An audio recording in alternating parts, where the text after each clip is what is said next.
नमस्कार, आप देख रहे हैं सीएनबीसी आवाज। मैं हूं मनीषा गुप्ता। आज बात करेंगे सोने चांदी की, जहां पर गिरावट हर अपटिक पर देखने को मिली है। क्या लेवल्स देखने को मिल सकते हैं, बताएंगे आपको। साथ ही बात करेंगे यहां पर टाटा कंज्यूमर्स के नंबर्स की, जहां पर बेहतरीन नंबर्स फर्स्ट क्वार्टर में देखने को मिले हैं। आगे जाकर किस तरह से वो कमोडिटी प्राइसेस देखते हैं, क्या गाइडेंस है, उस पर भी होगी चर्चा। इन सब पर बात करने के लिए हमारे साथ लक्ष्मी डायमंड के सीएमडी चेतन मेहता हैं, कोटक सिक्योरिटीज से कायनात चेनवाला हैं, और थोड़ी देर में हमारे साथ होंगे टाटा कंज्यूमर प्रोडक्ट्स के MD and CEO Sunil D'Souza. लेकिन सबसे पहले सोना चांदी आपकी स्क्रीन पर लेकर आएंगे। एंड कायनात, क्या लगता है, क्योंकि एक नैरो रेंज है और हर अपटिक पे बिकवाली होती हुई नजर आई है, करंट लेवल्स पे जिस तरह की मुनाफा वसूली है, क्या करने की राय देंगी? जी, डेफिनेटली देखिए, कल अभी क्योंकि फेड मीटिंग है, हमने देखा है कि रेट हाइक ऑड्स जो है कंटिन्यूअसली मूव हो रहे हैं। लास्ट फ्राइडे भी हमने देखा था कि जो सितंबर की मीटिंग है उसके लिए 80% की एक्सपेक्टेशन थी रेट हाइक की, एंड ये जुलाई की जो मीटिंग है उसके लिए 38% की एक्सपेक्टेशन थी। कल हमने उसमें थोड़ा सा एक पुल बैक आते हुए देखा था कि 30% हो गया था, एंड यहाँ पे भी 70% के आसपास आ गए थे। But again it's bounce back, and market में थोड़ा सा रेट हाइक को लेके जो कंसर्न बना हुआ है उसके कारण एक प्रेशर हमें गोल्ड सिल्वर पे देखने को मिल रहा है। ऑयल की भी uncertainty is not helping, and dollar भी अराउंड 1 मंथ हाई के आसपास ट्रेड कर रहा है। तो गोल्ड सिल्वर में डेफिनेटली एक वीकनेस दिख रहा है हमें। स्पेशली अगर मैं सिल्वर की बात करूं तो देखिए, apart from Fed rate hike and dollar, AI tech sell off भी जो हो रहा है एशियन मार्केट्स, यूएस मार्केट्स में, उसके कारण भी सिल्वर में एक अच्छी खासी और वीकनेस हमें देखने को मिल सकती है, which is why I would recommend a sell in silver. Silver में अराउंड 2,17,000 के आसपास ट्रेड कर रहे हैं। 2,18,500 के आसपास स्टॉप लॉस रख के आप 2,13,800 के टारगेट के लिए ट्रेड कर सकते हैं। So silver looks like sell case right now. Gold थोड़ा साइडवेज टू बेरिश लग रहा है, it's holding near support levels. But overall trend सारे कमोडिटीज पैक का फिलहाल before the FOMC meeting with rate hike concerns and oil uncertainty looks little bearish. Point taken. तो चांदी में बिकवाली करके काम करना है और सोना थोड़ा सा साइडवेज रह सकता है, और जैसा कि वो रह भी रहा है। लेकिन जैसे कायनात ने कहा, इंपॉर्टेंट इवेंट है, कल यूएस फेड की मीटिंग है और बाजार क्लियरली वहां से फर्दर क्यूज लेता हुआ नजर आएगा। हमारे साथ अब लक्ष्मी डायमंड के सीएमडी चेतन मेहता भी हैं। चेतन जी नमस्कार, शुक्रिया साथ जुड़ने के लिए। जिस तरह से सोने चांदी में कुछ ठहराव देखने को मिला है, और अगस्त की शुरुआत होते होते हम यहाँ पर एग्जीबिशन, फेस्टिवल, शादियों सीजन, ये सारा कुछ यहाँ पर आता हुआ देखेंगे। किस तरह से आप देखते हैं करंट प्राइसेस का इम्पैक्ट डिमांड पर आगे जाता हुआ?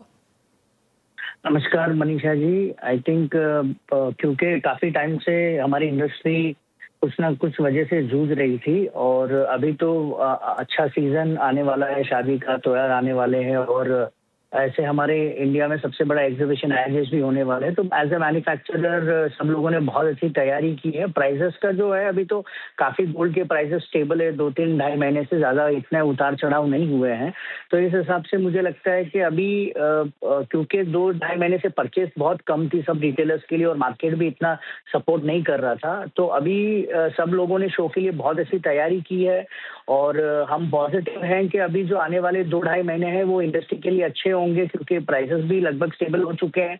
कहीं ना कहीं जो हम सोच रहे थे कि मार्केट कैसे चलेगा, क्या चलेगा, तो बहुत अभी मुझे लग रहा है कठिनाइयों के दौर से हम अभी आगे आ चुके हैं, और शो के लिए बहुत अच्छी तैयारी की है। तो बहुत मैन्युफैक्चररों ने बहुत नए नए लाइट वेट वर्जन की ज्वेलरी मार्केट में लाने की तैयारी की है, जहाँ अफोर्डेबल प्राइसेस में सोना और हीरे जवाहरात की ज्वेलरी खरीद सके मनीषा जी। तो काफी लोगों ने तैयारी की, और मैं पॉजिटिव हूँ कि आने वाले 2-2.5 महीने हम शायद जो 3 महीने की जो कहीं सेल हम नहीं कर पाए, वो आने वाले 2-2.5 महीनों में हम कवर कर पाएंगे, क्योंकि अभी ये सीजनल बिजनेस से ज्यादा भी मुझे लग रहा है कि अभी लाइक जब कैश मार्केट में आता है, या पैसा आता है, या फिर मार्केट में डिमांड आती है, तो बिजनेस होता है।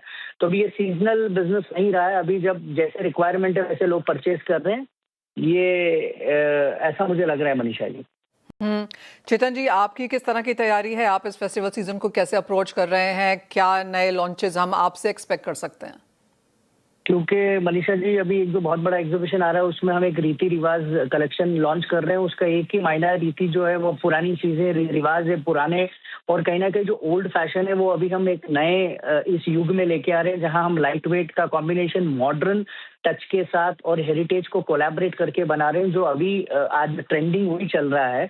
और रीति रिवाज कलेक्शन ये सभी ज्वेलर्स के लिए बहुत अच्छा होगा, बिकॉज ये लाइट वेट वर्जन है और पॉकेट फ्रेंडली है, रीजनेबल इन प्राइसिंग है, और मुझे लगता है कि जो मिडिल कॉमन मैन है वो भी इसको अफोर्ड कर सकता है, बिकॉज ये करीबन 80,000 से लेकर 2.5-3 लाख रुपए की ज्वेलरी है।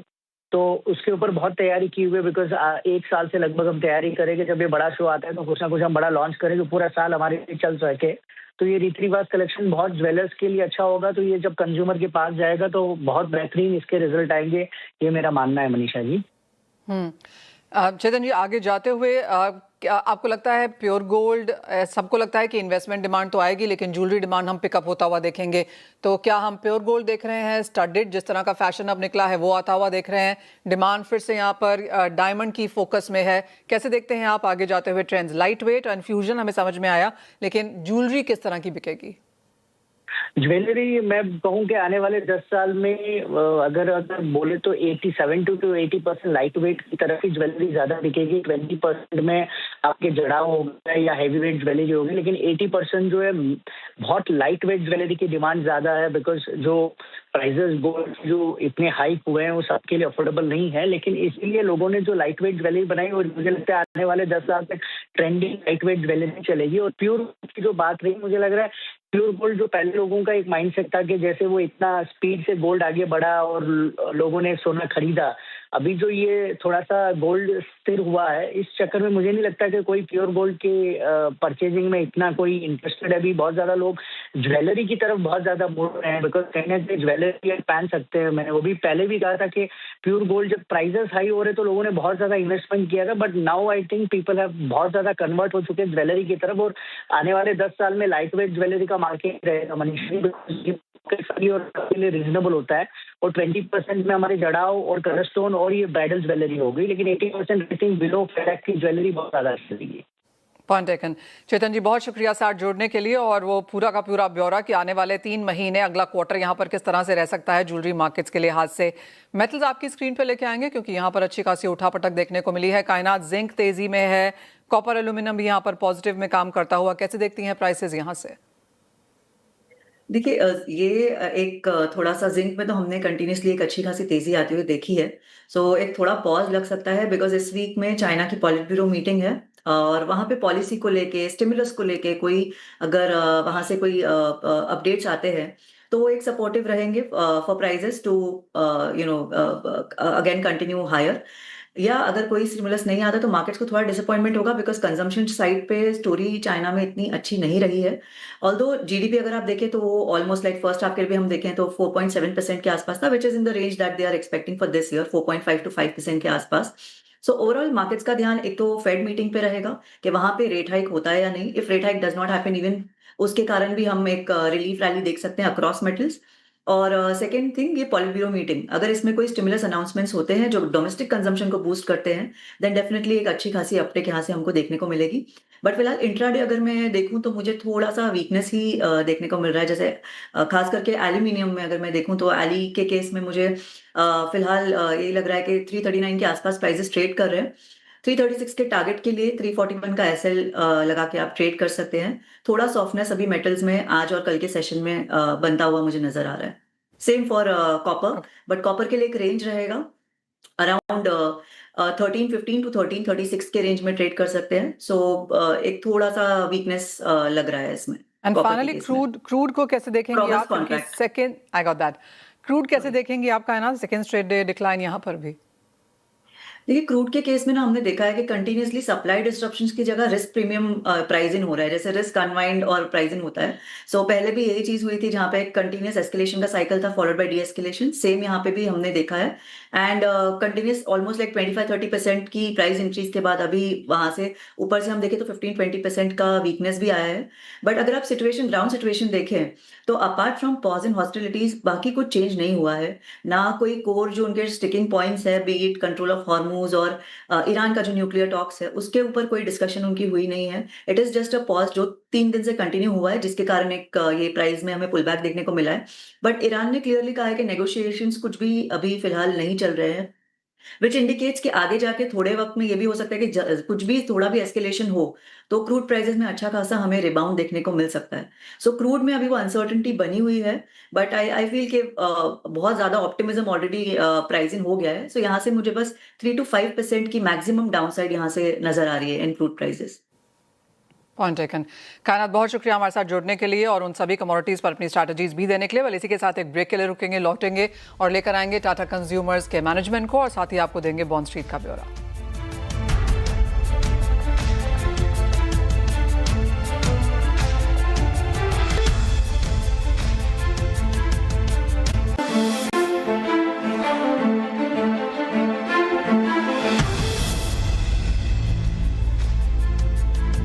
नमस्कार, स्वागत है आपका। हमारे साथ अब टाटा कंज्यूमर प्रोडक्ट्स के MD and CEO Sunil D'Souza हैं। सुनील जी नमस्कार, शुक्रिया साथ जुड़ने के लिए।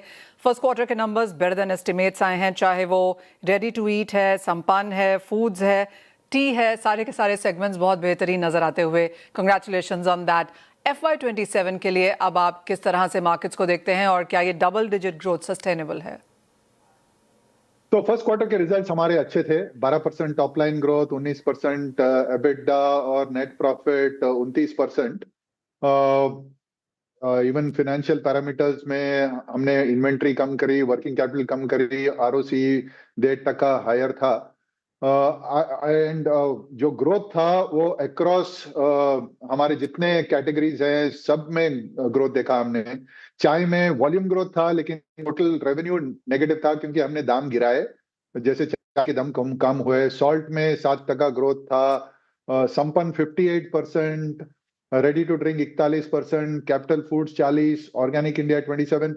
हमारे टोटल ग्रोथ बिजनेसेस जो हैं वो 47% इंक्रीज हुए और अभी 36% कॉन्ट्रीब्यूट करते हैं इंडिया को, more than T and salt. तो उस तरह से स्ट्रेटेजिकली राइट डायरेक्शन में जा रहे हैं। हमारा गाइडेंस यही है कि हम डबल डिजिट ग्रोथ करेंगे। एबिटा हमारी मार्जिन बाकियों से कम है, वो एक्सपांशन पे फोकस है। 50 से 70 बेसिस पॉइंट हम हर साल में इंक्रीज करेंगे। इस क्वार्टर में भी 70 बेसिस पॉइंट इंक्रीज किया and currently we are quite confident of delivering it. Consumer demand आप कैसे देखते हैं अर्बन एंड रूरल मार्केट्स में, और अगर हम ओवरऑल इमर्जिंग ट्रेंड्स यहां पर देखें तो वो क्या हैं? तो अगर आप पिछले 2 क्वार्टर में देखेंगे तो सब कंज्यूमर कंपनीज ने जो है वॉल्यूम ग्रोथ डिलीवर की है। मेरा मानना है कि जो गवर्नमेंट ने टैक्स स्लैब्स कम किए, GST कम किया, इंफ्रास्ट्रक्चर स्पेंड किया, बाकी जो स्कीम चले, उसका नतीजा है कि कंज्यूमर स्पेंडिंग बढ़ा। कंज्यूमर स्पेंडिंग ना ही कंज्यूमर गुड्स में बढ़ा। इवन स्टारबक्स जो है हमारे सेम स्टोर सेल्स ग्रोथ अभी पॉजिटिव टेरिटरी में है, मिड सिंगल डिजिट में आ रहे हैं। लेकिन उसके चलते अभी आगे जो है जो वेस्ट एशियन क्राइसिस चल रहा है उसमें जो ऑयल प्राइसेस ऊपर जा रहे हैं उसका इन्फ्लेशन पे फर्क पड़ सकता है। तो अगर उसका फर्क पड़ा तो total freight, packaging, total processing पे फर्क पड़ेगा। उसके चलते अगर इन्फ्लेशन हुआ तो कंपनियां दाम बढ़ाएंगी, अगर कंपनियां दाम बढ़ाएंगी तो थोड़ा प्रेशर पड़ सकता है कंज्यूमर सेंटिमेंट के ऊपर। सुनील जी, जैसे आपने कहा पारन में कि चाय के कमोडिटी प्राइसेस के जिस तरह से हमने प्राइसेस ऊपर रहते हुए देखे हैं, आगे जाकर इसका मार्जिन पे किस तरह का इम्पैक्ट पड़ता हुआ देखेंगे? तो चाय का जो बिजनेस है हम प्राइसिंग के इसमें ज्यादा से मार्जिन के हिसाब से देखते हैं। ग्रॉस मार्जिन 34 से 36% के रेंज में ऑपरेट करते हैं। अगर चाय के दाम गिरे तो हम दाम गिरा देते हैं टू दैट स्वीट स्पॉट, क्योंकि हमने ये देखा है कि अगर हम मार्जिन ज्यादा बढ़ाने जाएं तो वॉल्यूम पे फर्क पड़ता है, अगर मार्जिन कम करें तो प्रॉफिट पे फर्क पड़ता है। तो 34 to 36 के रेंज में चलते हैं। अभी तक चाय के दाम गिर रहे थे लेकिन अभी रिसेंटली 7 से 10% इंक्रीज होते देख रहा है। अगर यही चलता, अभी काफी अर्ली डेज है सीजन में, क्योंकि चाय जुलाई से सितंबर अक्टूबर तक पीक हार्वेस्टिंग होता है। अगर चाय के दाम ऊपर रहे तो हमको दाम थोड़े ऊपर ले जाने पड़ेंगे। I would call it calibrated price increases, not a general price increase. Point taken.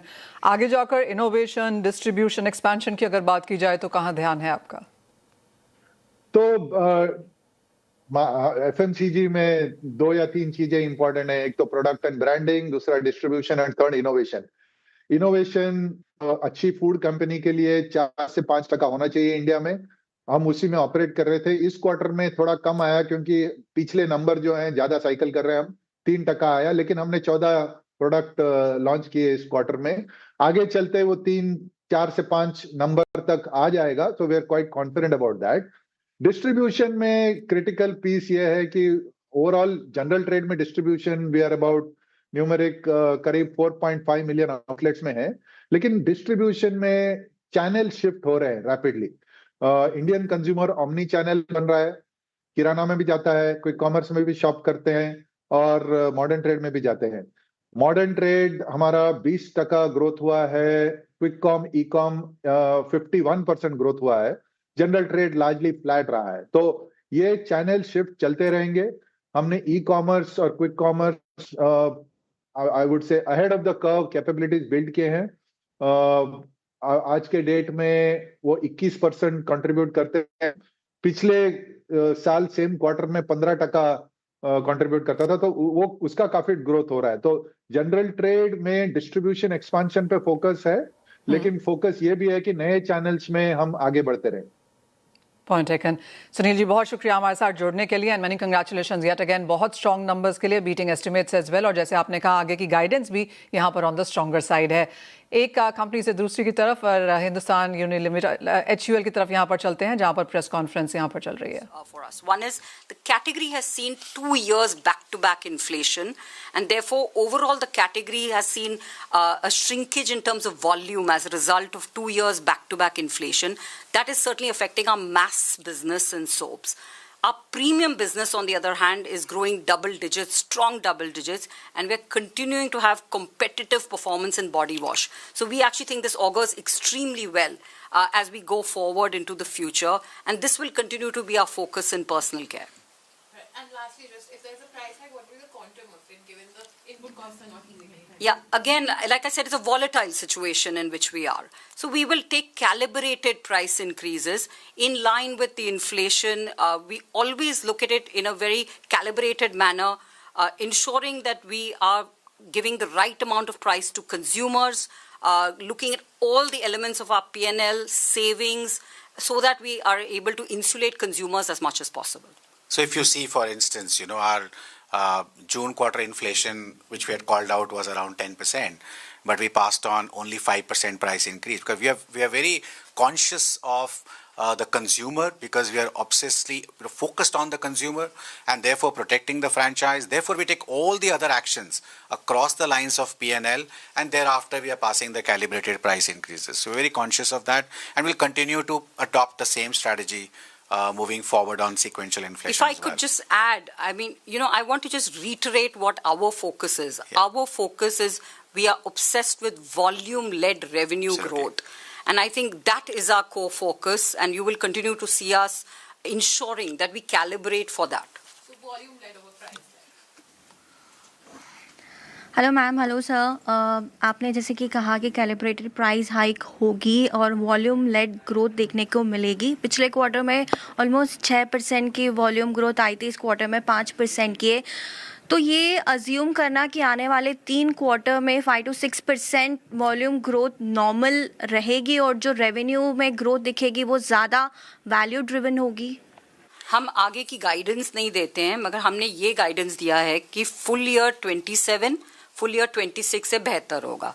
ये हमारा गाइडेंस है और ये हम गाइडेंस मेंटेन करते हैं। आगे जाके भी फुल ईयर 27 बेटर होगा फुल ईयर 26 से। मैम, आपने ये भी इंडिकेट किया कि प्रीमियम कैटेगरी आउट परफॉर्म कर रही है, डबल डिजिट ग्रोथ वहाँ पर देखने को मिल रही है। तो यहाँ पे कितना और स्कोप है मार्केट शेयर गेन करने का, क्योंकि कंपटीशन काफ़ी है, एड स्पेंड्स यहाँ पे ज़्यादा होते हैं, तो इस पर आपकी कमेंट्री। जब आप HUL को देखो, जो हमारा अपॉर्चुनिटी ये है HUL में कि हमारी प्रीमियम कैटेगरीज ना सिर्फ मेट्रोज में और लार्ज टाउन में ग्रो हो रहे हैं, प्रीमियम कैटेगरीज रूरल में भी ग्रो हो रहे हैं, premium categories Tier 3 Tier 4 towns में भी ग्रो होते हैं। तो पूरे कंट्री में जो होता है, हर कंज्यूमर को चाहिए कि थोड़ा बेहतर बाय करे for the price that she page. तो ये हो रहा है, एंड ये सबसे ज़्यादा HUL का अपॉर्चुनिटी है गिवन आवर पोर्टफोलियो। हमारा जो पोर्टफोलियो, हमारा जो ब्रांड्स है पूरे कैटेगरीज में, ये सबसे बड़ा हमारा अपॉर्चुनिटी है। Ma'am, last question. HUL पिछले कुछ समय में एक्विजिशंस भी किए, आने वाले समय में इनऑर्गेनिक ग्रोथ M&A कुछ ऐसा प्लान्ड है? हम देखते रहते हैं कि जो हम कहते हैं बोल्ट ऑन एक्विजिशंस, ये हमारे प्लान में हमेशा रहता है कि हम देखते रहते हैं, मगर हमारा जो ग्रोथ का अपॉर्चुनिटी है वो फर्स्ट है कि हमारे जो ब्रांड्स हैं, एग्जिस्टिंग ब्रांड्स हैं, पहले हम उन ब्रांड्स को न्यू सेगमेंट्स में लेके आए। सो जैसे वैजलीन है, हमने वैजलीन को लॉन्च किया वैजलीन क्लाउड सॉफ्ट में मॉइस्चराइजिंग सेगमेंट में। सो पहले जो है कि हमारे एग्जिस्टिंग जो ब्रांड्स है उनको नए सेगमेंट्स में लेके जाना। फिर हमारा सेकंड आइडिया होता है कि यूनिलीवर के जो ब्रांड्स हैं हम ले आए देश में, और यूनिलीवर के ब्रांड्स को हम और इंडिया में ले आए। और थर्ड हमारा होता है कि बोल्ट ऑन एक्विजिशंस जो है जो हम कर पाते हैं, जो हमारे पोर्टफोलियो को कॉम्प्लीमेंट करे। Thank you ma'am, thank you sir.